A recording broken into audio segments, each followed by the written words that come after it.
우리 제목으로 함께 옆 사람에게 다시 한번 어색하지만 고백했으면 좋겠습니다. 함께 기도함으로 나아갑시다.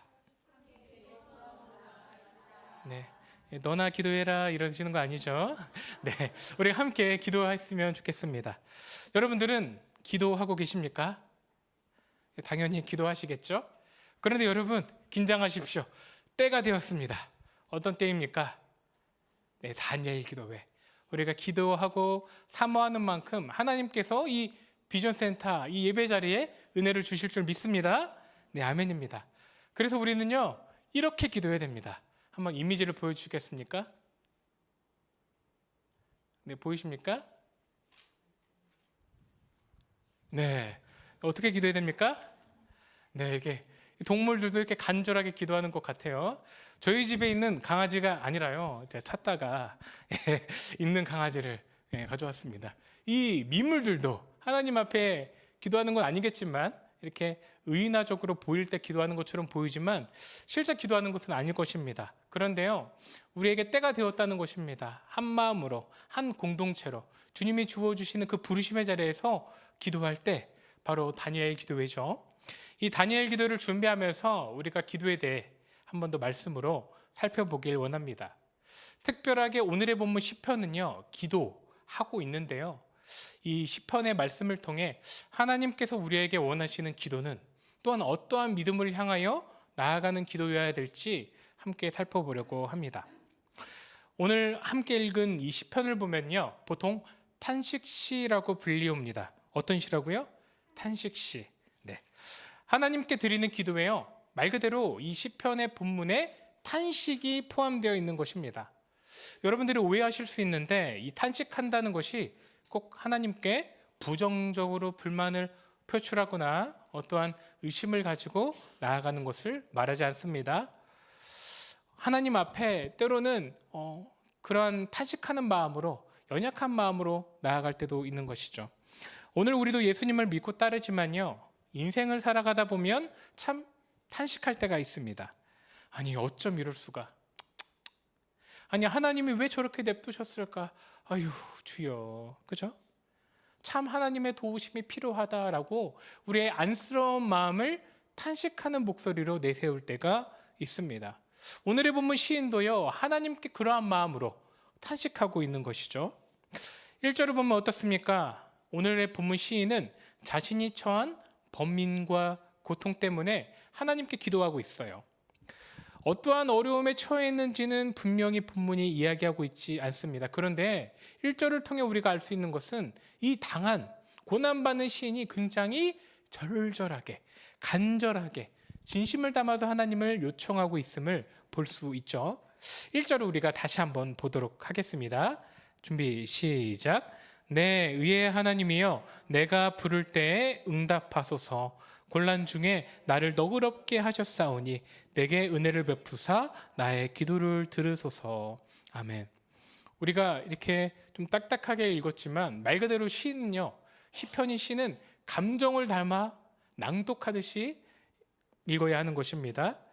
이 시편의 기자를 보면 그의 상황이 얼마나 절실하게 이렇게 하나님께 간절히 기도하고 있는 것일까, 간구하고 있는 것일까 개인적으로는 궁금합니다.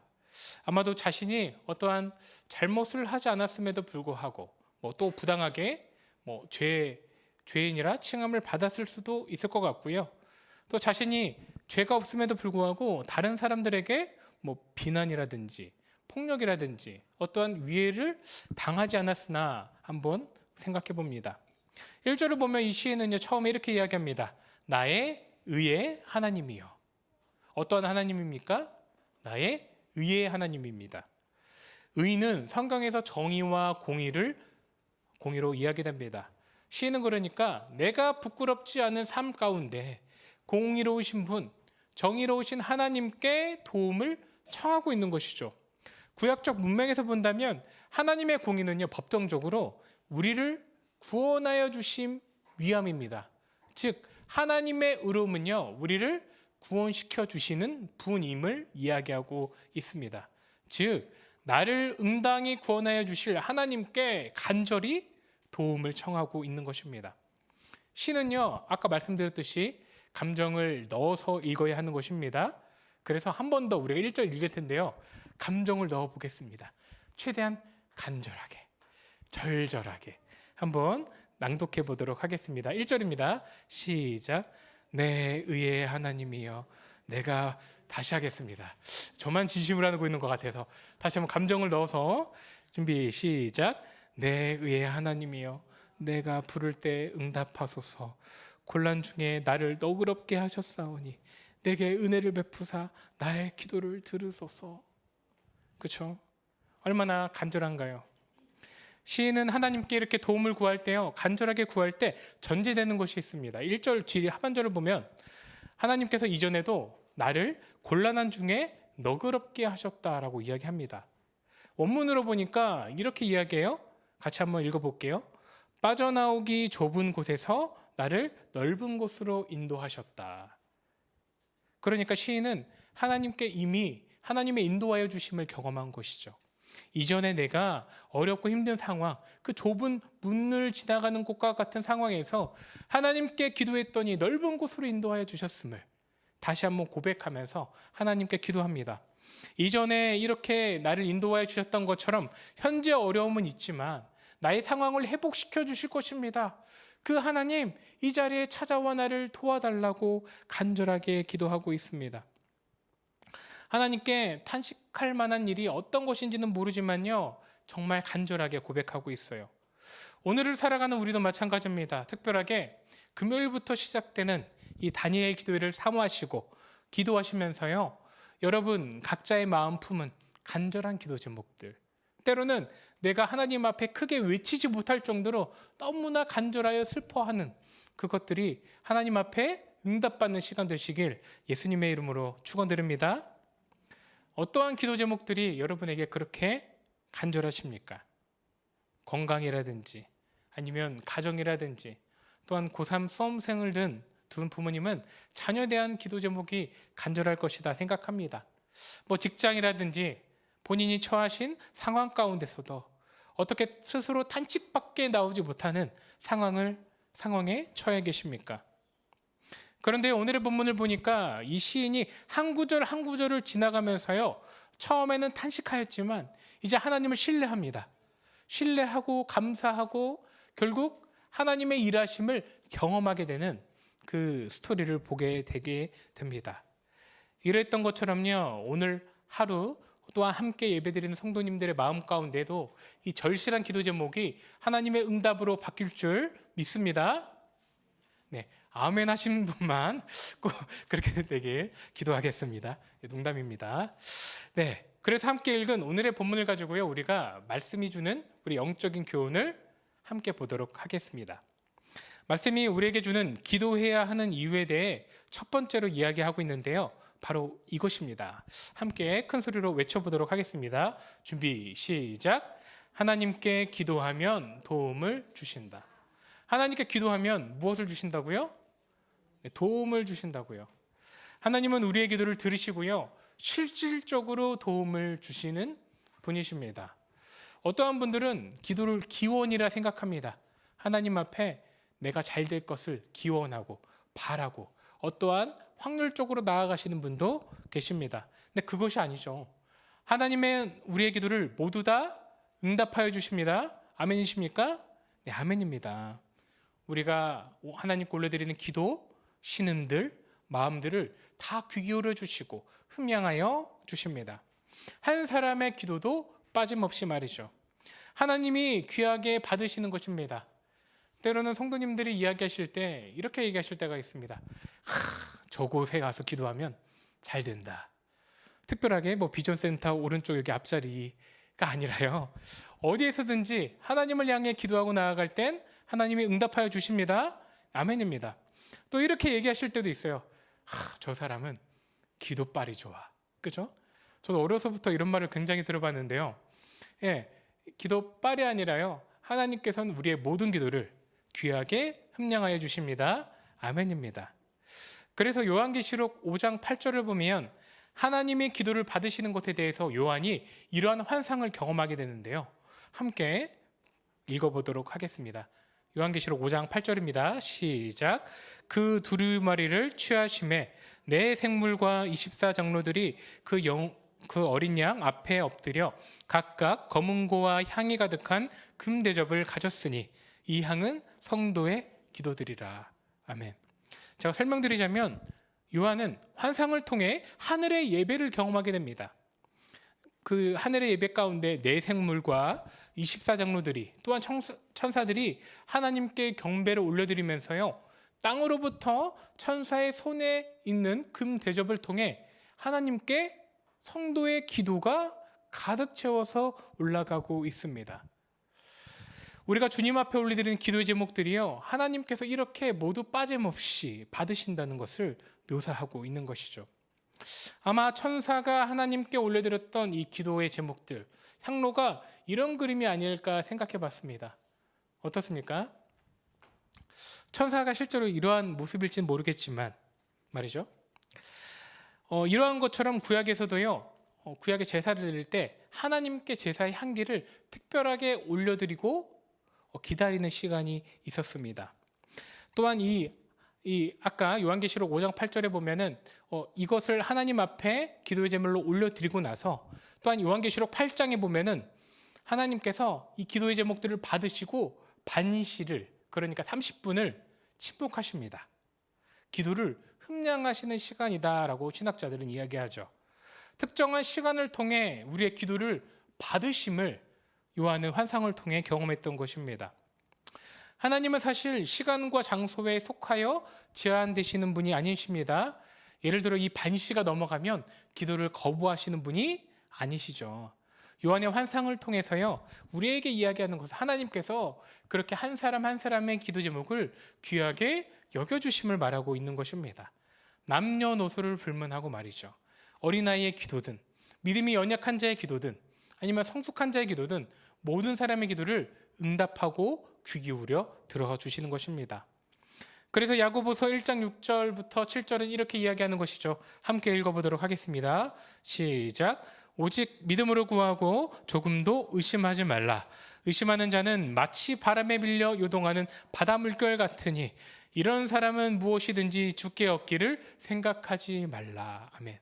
무엇으로 구하라고요? 믿음으로 구하라고. 하나님 앞에 내가 기도를 올려드린 것은 하나님이 응답하여 주신다라는 믿음과 신뢰를 가지고 기도하라는 것입니다. 하나님의 응답을 기도하고 기대했으니 마음의 평안을 얻어 그분께 더욱 의탁하여 살아가라는 것이죠. 제가 항상 집을 나설 때 루틴이 있습니다. 제가 집 앞에 문이 닫힌 것을 확인하고 집 문 닫힌 것을 확인하고 조금 더 걸어가다가 제가 무의식적으로 다시 돌아가서 확인해요. 무엇을 확인할까요? 문이 잘 잠겼는지. 제가 이게 문이 잘 잠겼는지를 꼭 2번씩 확인합니다. 제가 첫 번째 문을 잠겼는지를 확인한 것을 확인했다는 저의 어떠한 스스로를 믿지 못하는 것이죠. 어느 날 제가 다엘이랑 이렇게 같이 문을 닫고 나갔는데요. 제가 이렇게 문을 닫고 나갔다가 문이 잘 닫혔나 다시 확인하려고 가려고 하자 다리가 저에게 이야기합니다. 아빠, 문 잘 닫혔어. 뭐예요? 다리가 대신 미리 더 확인한 거죠. 그렇게요, 사람은 저 스스로도요, 저를 확신하지 못합니다. 신뢰하지 못한다는 것입니다. 오늘날 살아가는 우리도 마찬가지죠. 사람은 신뢰하지 못합니다. 왜 그렇습니까? 한계를 가지고 있기 때문에 그렇습니다. 그럼에도 불구하고 하나님은 신뢰받기 합당하신 분이십니다. 믿음으로 칭하길 합당하신 분이십니다. 왜냐하면 우리를 창조하시고 전지전능하신 하나님, 우리의 오늘의 삶을 인도하여 주시는 그 위대하신 분이기 때문에 그런 것이죠. 저희가 주일날에 이우광 목사님을 통해서요, 말씀을 살펴봤습니다. 제가 잘 들으셨나 지금 한번 확인해 보도록 하겠습니다. 목사님이 말씀해 주실 때 동일하게 기도라는 주제로 얘기해 주셨는데요, 응답이 없을 수 없는 이유가 있다라고 3가지 이야기해 주셨는데요. 첫 번째 무엇이었습니까? 우리가 정욕과 탐심으로 구할 때 하나님께서 응답하지 않을 수 있다라고 말씀해 주셨고요. 또 2번째로는 하나님의 때와 나의 때가 다를 수 있다. 그러니까 타이밍이 다를 수 있다라고도 말씀해 주셨습니다. 세 번째는 우리의 기도가 하나님의 뜻과 다를 수 있음도 말씀해 주셨습니다. 이러한 것들을 제하고 나서요, 하나님 앞에 온전히 우리가 마음으로 드리며 그분의 뜻을 향하여 기도하고 있다면요, 하나님은 응답하여 주신다는 것입니다. 사람은 믿지 못하여도 하나님은 신뢰받기 합당하신 분이기 때문에 오늘의 말씀에 약속하신 대로 우리를 그렇게 기도의 응답으로 이끌어 주실 줄 믿습니다. 그러므로 우리가 다니엘 기도를 준비하면서요, 하나님 앞에 하나님이 원하고 바라시는 기도는 무엇일까 고민하며 생각하며 기도를 준비하셨으면 좋겠습니다. 여러분들은 기도회를 준비하시면서 어떠한 기도 제목을 가지고 나아가십니까? 기도의 제목을 적는 것도 중요하지만 하나님께 의탁하고 하나님께서 응답하여 주실 것이라는 믿음을 꼭 가지고 나아가시길 예수님의 이름으로 축원드립니다. 그런데 때로는요, 우리의 기도가 어떠한 나의 상황에 문제를 풀기 위한 기도도 될 수가 있습니다. 그것이 아니라 사실 결론적으로 본다면 우리의 기도는 하나님과 관계하기 위함인 기도가 되어야 합니다. 그래서 어떤 목사님의 어떠한 기도에 관한 책 서두에 이렇게 이야기하는데요, 함께 읽어보도록 하겠습니다. 준비 시작. 내 죄가 보이고 내가 주님 안에 사는 것이 기도 응답이다. 그러니까 주님께 기도하는 것이요, 내가 원하는 뜻을 관찰시키기보다 쉽게 얘기해서 이것만 주옵소서라고 붙들고 떼부리는 기도보다요, 어떠한 목표성을 가진 기도보다 하나님께 나아가는 기도 가운데 하나님이 나에게 말씀하여 주시는 것은 무엇일까? 그렇게 귀 기울일 때 나의 연약함, 나의 하나님 앞에서 부족함, 나의 한계, 하나님이 원하시는 나의 인생을 또한 하나님께서 이야기해 주실 수 있다는 것입니다. 하나님 앞에 나아가는 기도가 나의 연약함만을 구하는 것이 아니라 하나님과의 그 친밀한 관계를 사모하고 나아갈 수 있음을 이야기하는 것이죠. 그래서 여러분이 알고 계시던 그 칼뱅은요, 기독교 강요를 통해 이렇게 이야기했었습니다. 하나님을 알아갈 때 바로 자신을 알아간다. 내가 하나님을 알아가려고 노력할 때, 기도하고 성경을 보며 나아갈 때 오히려 내 안에 있는 연약함을 깨달을 수 있다는 것이죠. 그래서 하나님과의 시간, 그 성경을 보는 시간을 그 거울이라고도 이야기했었습니다. 거울을 보면 무엇이 나옵니까? 네, 나가 나오듯이 성경을 통해 하나님께 가까이 감에 있어서 나를 알아갈 수 있다는 것이죠.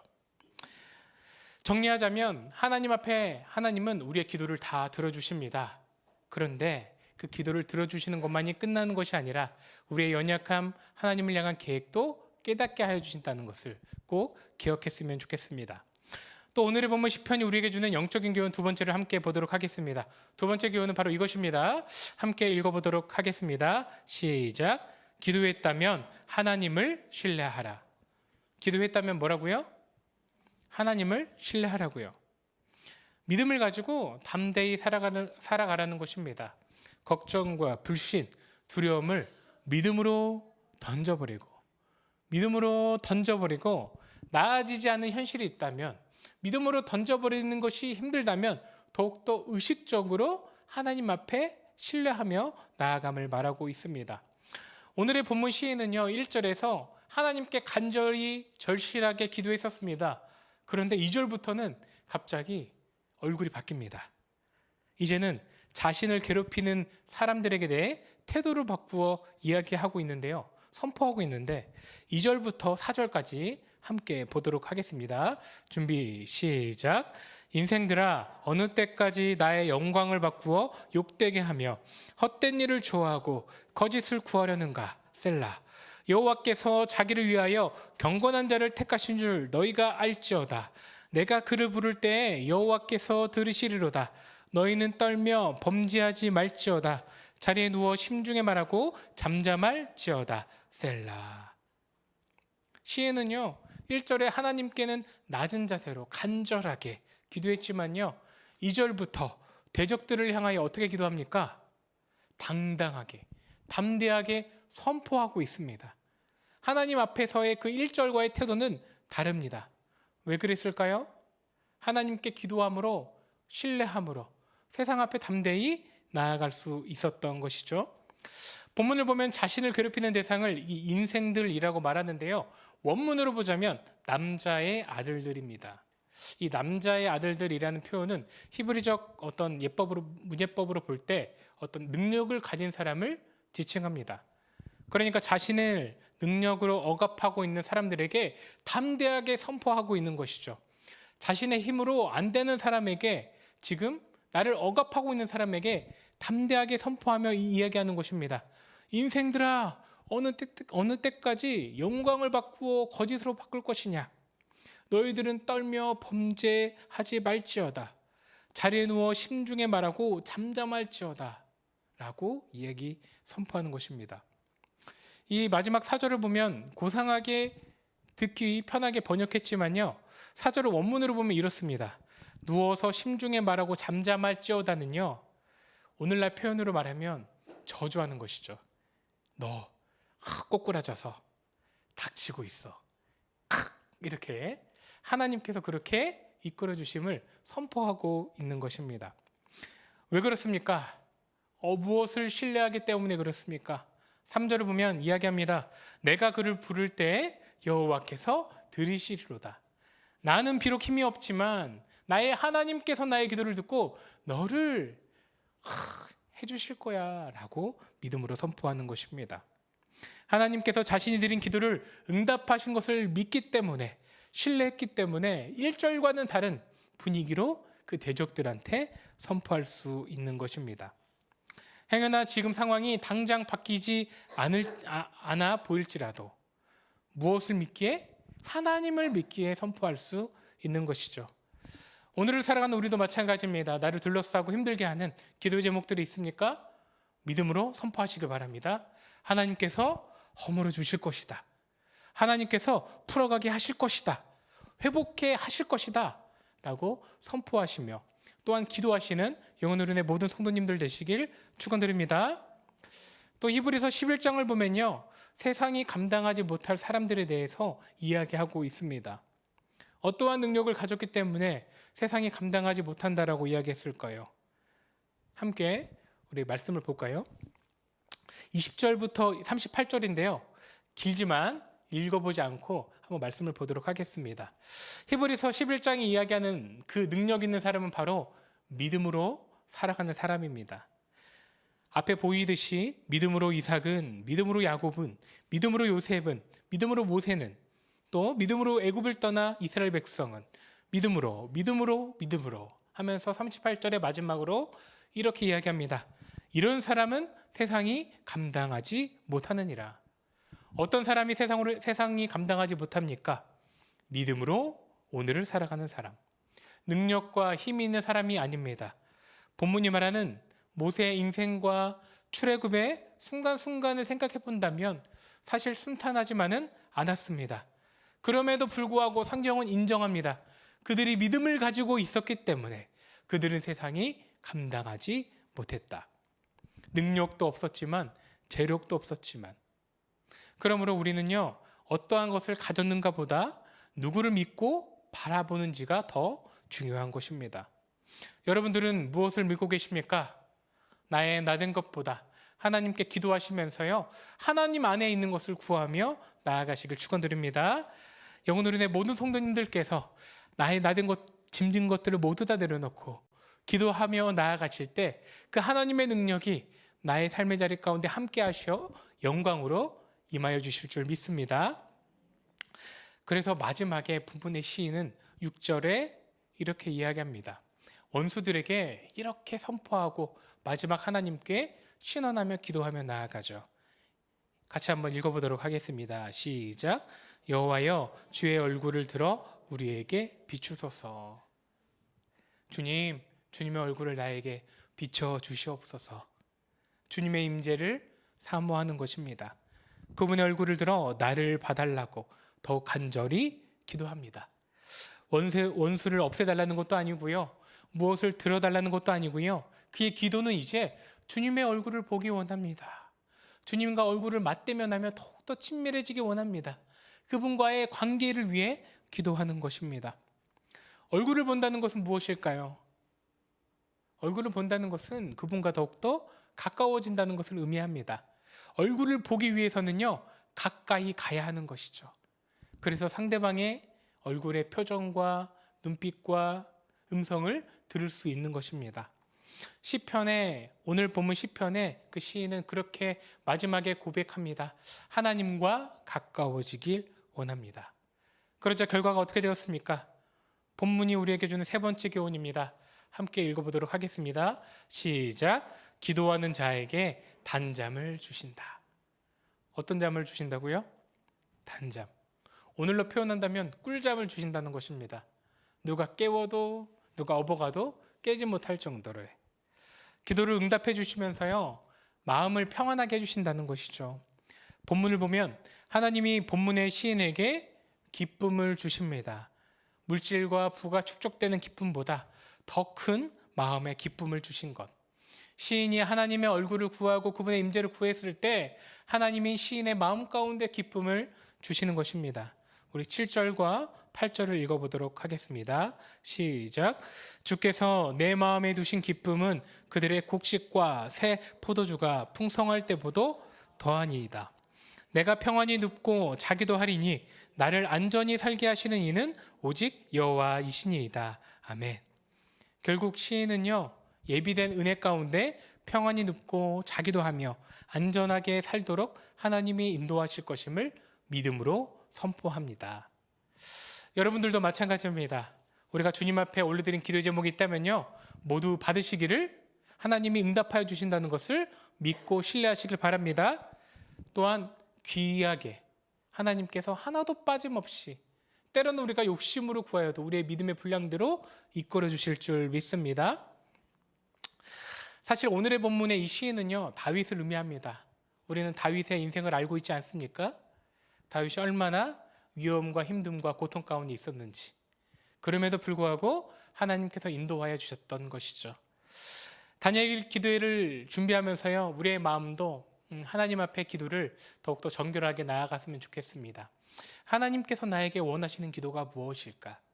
하나님이 진짜 나에게 바라고 듣기 원하시는 기도는 무엇일지 스스로 점검하시면서요, 하나님께서 믿음으로 바라봐 주실 것을 신뢰하며 기도하시는 영혼어른의 모든 성도님들 되시길 축원드립니다.